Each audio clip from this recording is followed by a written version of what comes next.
Hello guys, it's me Elise, and in today's video I'll be showing you guys how to add a friend in Clash Royale. So let's go start up your Clash Royale app.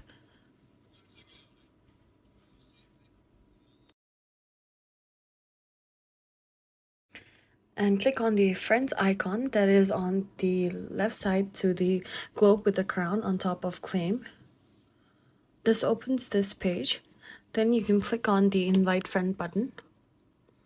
This button will copy your link, so you can click on copy or share it via any application you like to your friends or to your family, whoever you want to play with. So this is a quick and easy way to send your friend some Clash Royale friend requests, and you can use this to send the games in other Supercell account as well, like Clash of Clans or Brawl Stars as well. I hope this video was very helpful. Please leave your comments and suggestions in the box below. Please like, share and subscribe, and I'll see you on the next one.